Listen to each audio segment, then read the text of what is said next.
জনাব যথাযথ সম্মান প্রদর্শনপূর্বক নিবেদন যে বাংলাদেশ ডিপ্লোমা মেডিকেল অ্যাসোসিয়েশনের পক্ষ থেকে বিভিন্ন সময়ের দাবি দেওয়ার বিষয়ে আবেদন নিবেদন করা হইলেও সন্তোষজনক সমাধান পাওয়া যায়নি। বর্তমানে আমাদের সংক্ষিপ্ত কিছু দাবি পেশ করিলাম। বিএমডিসিতে প্রদানকৃত রেজিস্ট্রেশন মেডিকেল অ্যাসিস্ট্যান্ট ইনফরমেশন স্কুলের ডিপ্লোমা মেডিকেল প্র্যাকটিশনার এবং অনলাইনে ম্যাথস রেজিস্ট্রেশন স্থলে কিউআর কোডের নিচে বিএমডিসি রেজিস্ট্রেশন উল্লেখ করতে হবে। 2 নম্বর হলো অনলাইনে ছবি দ্রুত সম্ভব আপডেট করতে হবে। 3 নম্বর হচ্ছে যুগোপযোগী ড্রাগ লিস্ট আপডেট করতে হবে। 4 নম্বর হচ্ছে বিএমএফ ডিগ্রিধারী সম্পর্কিত বিএমডিসির সকল কমিটিতে আমাদের প্রতিনিধি অন্তর্ভুক্ত করতে হবে। বিএমএফ ডিগ্রিধারীদের পোর্টেবল আইডি কার্ড প্রদানের ব্যবস্থা করতে হবে। 6 নম্বর হচ্ছে বিএমডিসি আইন 2010 ধারা 29 সংশোধন করতে হবে। 7 নম্বর হচ্ছে উচ্চ আদালতে একটি রিট পিটিশনের অন্তর্বর্তীকালীন আদেশ থাকায় 27/2030 আমাদের উপর বিএমডিসি আইন 2010 প্রযোজ্য হচ্ছে না এরূপ বিজ্ঞপ্তি বিএমডিসির ওয়েবসাইটে প্রচার করতে হবে। এমবিবিএস, বিডিএস এবং বিএমএফ ডিগ্রিধারী পেশাদারদেরকে রেজিস্ট্রেশন নেওয়ার জন্য জাতীয় পত্রিকায় গণবিজ্ঞপ্তি দিতে হবে। অতএব মহোদয় সমীপে বিনীত প্রার্থনা আগামী 7 কর্মদিবসের মধ্যে গঠিত দাবিগুলো বাস্তবায়নে আপনার একান্ত মর্জি হয়। নিবেদক সকল ডিএমএফ ডিগ্রিধারীদের পক্ষে আপনার 8 জনের নাম দেওয়া আছে। আমি এখানে নোট দিছি যে ড্রাগ লিস্ট 3 নম্বর যেটা এবং বিএমডিসি আইন 2010 ধারা 29(6) দ্রুত বাস্তবায়নের পদক্ষেপ গ্রহণ করা হবে। আর অন্যান্য দাবিগুলো বাস্তবায়নে প্রয়োজন পদক্ষেপ গ্রহণ করা হয়েছে।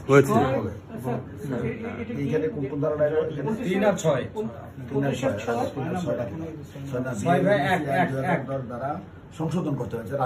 আমি ক্লিয়ারিফাই করি তোমাদেরকে, এই ধারাটা সংশোধন করা বলছে স্যারে ওই যে কি দ্রুত ব্যবস্থা নেওয়া হচ্ছে, দ্রুত ব্যবস্থা নেওয়া হচ্ছে।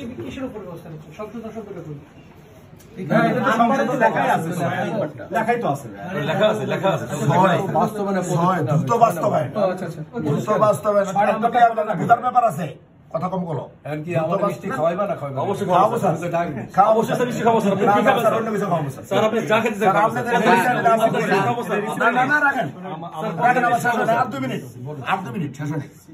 আর এখানে আমরা এই দুইটা সারা তোমরা ক্লিয়ার বুঝে নাও। ড্রাগ লিস্ট সংশোধন আর বিএমডিসি আইন সংশোধন স্যারের একক এখতিয়ারভুক্ত নহে বিদায় স্যারে এই ব্যাপারটা দ্রুত বাস্তবায়নের ব্যবস্থা নিচ্ছে।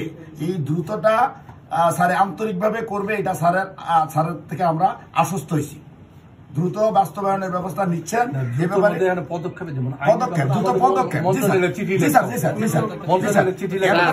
আপনি যদি আমাদের এই জিনিসগুলোকে বাস্তবায়ন করেন তাহলে দ্বিতীয় স্বাধীন বাংলাদেশের বিএমডিসির নাম স্বর্ণাক্ষরে লিখে থাকবে, আপনার নামও লিখে থাকবে।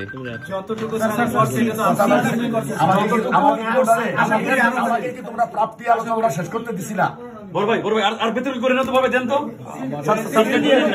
আরে থামো না তোমরা, কি আশ্চর্য ব্যাপার, আশ্চর্য ব্যাপার কি পাইলাম এটাই তো বুঝাই দিতে পারতেছি না। আচ্ছা বলেন না কি বলেন, বলেন তাইলে 2 আর 6 দ্রুত বাস্তবায়ন হবে। 2 আর 6 সারা বাকি জিনিসগুলোর মধ্যে কিন্তু স্যার আমি দুইটা জিনিস স্যার সিল দিতে হবে। তো হ্যাঁ, সিল একটু কথা রয়ে গেছে স্যার। এরপরে স্যার যেটা নাকি আমরা বলছিলাম বিএমডিসি আইন যেটা এই আমাদের বেলা কার্যকর হচ্ছে না, এটা লিখছি ওয়েবসাইটে দিয়ে দিতে হবে। এটা ওয়েবসাইট কার্যকর হচ্ছে না, যেটা ওয়েবসাইটে দিয়ে দিতে হবে। এটা কপি আমি দিছি আপনার ওয়েবসাইটে নামানো কপি। এইটা পোর্টেবল রেজিস্ট্রেশন এবং রেজিস্ট্রেশন চেঞ্জের বিষয়টা এক্ষুনি ব্যবস্থা নিচ্ছেন স্যার, এটা আমরা আশ্বস্ত হয়েছি। এটা বিএমডিসি আইনটা দ্রুত বাস্তবায়নের দিকে স্যার এটা ব্যবস্থা নেওয়া হচ্ছে। 10টা জিনিস তাড়াতাড়ি করা সম্ভব। আইনটা সংশোধন লইতে হবে। আমি সবকিছু বুঝছি ভাই, আইনটা যে আমাদের উপরে কার্যকর না এটা এখন ব্যবস্থা নেওয়া হচ্ছে। ওটা তো স্যার বলল, কিন্তু এই লেখাটার ভিতরে ঠিক আছে আন্তরিকতার ভাটা পড়লে এটা অনেক কিছুই না বোঝার। এটা তো সেই দাও, এটা ঠিকই আন্তরিকতার ভাটা পড়লে স্যার আন্তরিকতার ভাটা আমার দ্বারা পড়বে না। যেভাবে এটাকে বাস্তবায়ন করা হয় ওটার ফটোকপি নেন, এটা নিয়েন না। ঠিক আছে, ওকে না স্যার কোশ্চেন 20 টাকা না 20 টাকা কিছু কম স্যার। আমি অনেক ফ্যামিলির সামনে আছি, আমার আগামীকালকে কিন্তু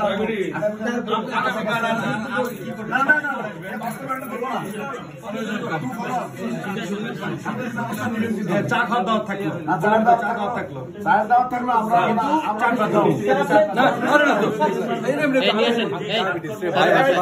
আমার সুগার লেভেল জানা